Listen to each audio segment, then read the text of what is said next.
Asclepiogenia. Hi, this is your host. This is the first episode of our third season. We're going to be talking about Asclepiogenia philosopher, a genus in the family of flowering plants called Asclepiadaceae, named after the Greek word for healing. Asclepius, the staff of Asclepius, was a symbol of medicine and healing long before it became the logo of the Red Cross. They are native to the tropical and subtropical regions of the world and contain a wide variety of species.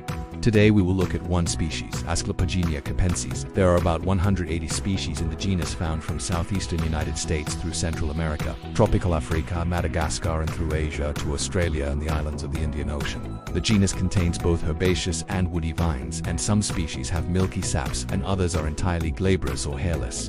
Leaves are opposite and entire or serrated and often thick and fleshy. Inflorescence is a cyme or a panicle of umbellate cymes, and the flowers are characteristic of the family with a short corolla tube, expanded at the top into 5 unequal lobes. The 2 lateral lobes are erect and the 3 others spreading. The flowers are often bilabiate, that is two-lipped, and are typically white, purple, pink, or red, but can also be yellow. Pollination happens via insects, and the fruit is either an elongated follicle or a pair of follicles which are dehiscent along both sutures and contain numerous hairs bearing the seeds at their tips. The plant family Asclepiadaceae has been placed in the order Gentianals by the APG2 classification of 2003 and the APG4 classification of 2016.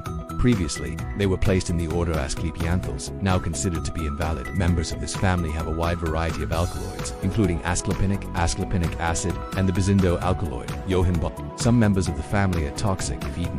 One example is the South African species Caralluma fimbriata. All parts of this plant are poisonous, but it is used medicinally by the Zulu people. Its effects are similar to those of curare. Another example is the Brazilian plant Mesembryanthema majesticum. It has a saponin which causes vomiting and purging. The leaves are dried and smoked to treat whooping cough. The smoke is also blown onto snake bites to relieve pain and inflammation. There are many medicinal uses attributed to various members of this family.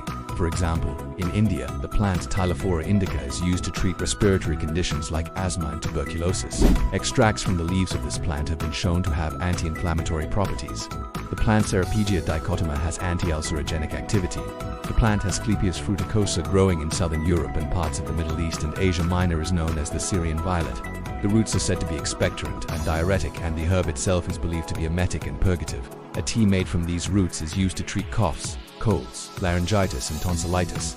Now let's look at the species we'll be focusing on today, Asclepiogenia capensis.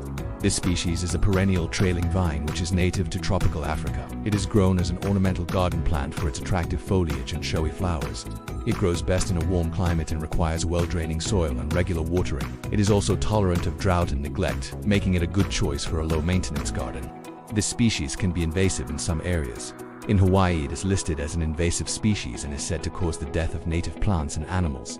This species may be useful in treating a number of human ailments. For example, the leaf extract has been shown to have anti-cancer properties. It has been shown to inhibit the growth of cancer cells and induce apoptosis or programmed cell death in cancer cells.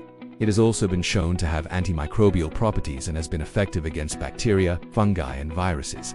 The leaf extract has been shown to have antioxidant properties and has been effective in reducing oxidative stress and free radical damage in cells. But keep in mind, these studies were done in a laboratory setting and not necessarily on humans. Also, the plant's toxicity must be taken into account when using it medicinally.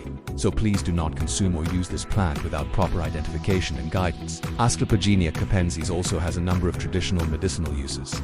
It is used to treat a variety of conditions, including snake bites, insect stings, skin infections, and wounds, respiratory conditions such as asthma and bronchitis, digestive conditions such as stomachache and diarrhea, and urinary tract infections. However, there is little scientific evidence to support these uses. Keep in mind, just because something has been used for a certain purpose for a long time does not mean it is safe or effective. As with any herbal supplement, it is important to talk to your doctor before taking any preparations made from this plant. Also, another thing to note is that Asclepiogenia capensis is very similar in appearance to another species, Asclepiogenia fasciculix. These two species are very closely related and can be difficult to distinguish. Both are native to South Africa and have similar looking leaves and flowers. However, there are some key differences between the two species. The leaves of Capensis are lanceolate or ovate in shape, while the leaves of Fasciculix are cordate or triangular in shape. The flowers of Capensis are white or pink, while the flowers of Fasciculix are yellow or orange. The two species can be distinguished by looking at the shape of their leaves and flowers. And finally, one last interesting fact. In horticulture, there are cultivars of Asclepiogenia capensis, which are popular as houseplants. One cultivar is poodles. This cultivar has variegated leaves which are highly sought after. This plant needs bright indirect light and well-draining soil and should be watered when the soil is dry. It is sensitive to cold temperatures and should not be exposed to temperatures below 10 degrees Celsius. Thank you for watching. I hope you enjoyed learning about Asclepiogenia with me. If you did, please like and subscribe so you won't miss any of our future videos. And if you have any information you would like to share about these plants, please leave a comment down below. I'd love to hear from you. Thanks again for watching and we'll see you next time. Bye.